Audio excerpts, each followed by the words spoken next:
Hi అండి, అందరికీ నమస్కారం. నేను మీ Tejashree. Welcome back to our channel Prakruthi life style.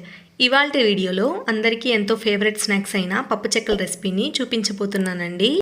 కొన్ని టిప్స్ పాటిస్తే చాలండి, బయట స్వీట్ షాప్లో తిన్నంత క్రిస్పీగా వస్తాయి. మనం సూపర్ మార్కెట్లో దొరికే బియ్య పిండితోనే ఇలా క్రంచీగా చేసుకోవచ్చండి. మరి లేట్ చేయకుండా ఈ కరకరలాడే పప్పు చెక్కల్ని ఎలా తయారు చేసుకోవాలో చూసేద్దాం.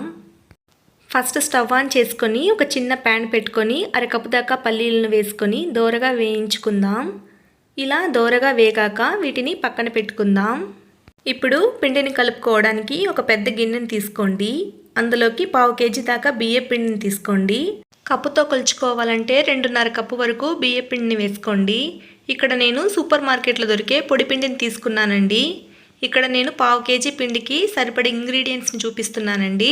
మీరు ఎక్కువ పిండిని తీసుకుంటే కనుక దానికి తగ్గట్టుగా ఇంగ్రీడియంట్స్ని అడ్జస్ట్ చేసుకోండి. ఇప్పుడు ఇందులోకి 1 స్పూన్ దాకా ఉప్పు, 1 స్పూన్ దాకా జీలకర్ర, 1 స్పూన్ కారం పొడి వేసుకోవాలండి. ఇక్కడ మీరు పచ్చిమిర్చి గ్రైండ్ చేసుకొని కూడా వేసుకోవచ్చండి. కానీ పచ్చిమిర్చి వేసుకుంటే కనుక ఎక్కువ రోజులు స్టోర్ చేసుకోలేమండి. కారం పొడి వేసుకుంటే కనుక 2 నెలల వరకు స్టోర్ చేసుకోవచ్చండి. ఇప్పుడు సన్నగా తరిగిన కరివేపాకు, ఇలా అరగంట పాటు నానబెట్టిన పచ్చిశనగపప్పు వేసుకోండి. ఇక్కడ నేను 6 టేబుల్ స్పూన్ల దాకా పచ్చిశనగపప్పును తీసుకున్నానండి.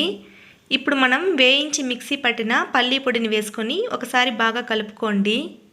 ఇలా కలుపుకున్నాక ఇందులోకి 50 గ్రాముల నూనెను వేడి చేసి పిండిలోకి పోసేసుకుందాం. ఆయిల్ వద్దనుకుంటే కనుక వెన్నను కాచి పోసుకోవచ్చండి. ఇలా వేసుకున్నాక ఆయిల్ వేడిగా ఉంటుంది కనుక 1 స్పూన్ తీసుకొని కేర్ఫుల్గా కలుపుకుందాం. పిండి కొంచెం చల్లారాక చేత్తో కొంచెం వాటర్ పోసుకుంటూ పిండిని ఇలా గట్టిగా కలుపుకోండి.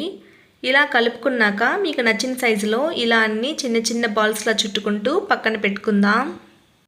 ఇప్పుడు ఇలా ఒక పాలిథిన్ కవర్ని తీసుకొని దానిపై ఆయిల్ని అప్లై చేసుకొని ఈవెన్గా స్ప్రెడ్ చేయండి.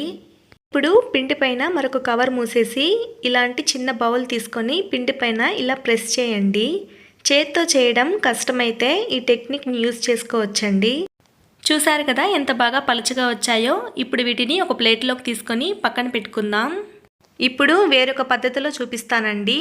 కవర్ మీద పిండి నుంచి చేతికి ఆయిల్ అప్లై చేసుకొని ఇలా ఈవెన్గా స్ప్రెడ్ చేసుకోవడమే. మీకు ఈ రెండింటిలో ఏది ఈజీగా ఉంటుందో ఆ ప్రాసెస్ని చేసుకోండి. ఇలా అన్నీ పలుచగా ఒత్తుకున్నాక అన్నీ ఒక ప్లేట్లోకి తీసేసుకొని స్టవ్ మీద కడాయి పెట్టుకొని ఆయిల్ వేసేసుకుందాం. ఆయిల్ వేడయ్యాక ఒక్కొక్కటిగా తీసేసుకొని మీడియం ఫ్లేమ్లో జాగ్రత్తగా ఆయిల్లో ఫ్రై చేసుకోండి. ఇలా ఫ్రై అయ్యాక ఇవి ఒక ప్లేట్లోకి తీసుకొని పక్కన పెట్టుకుందాం.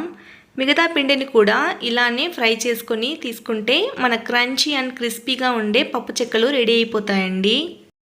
ఇలా రెడీ చేసుకున్న పప్పు చెక్కల్ని పూర్తిగా చల్లారించి ఒక బాక్స్లో వేసుకుంటే 2 నెలల వరకు స్టోర్ చేసుకోవచ్చండి.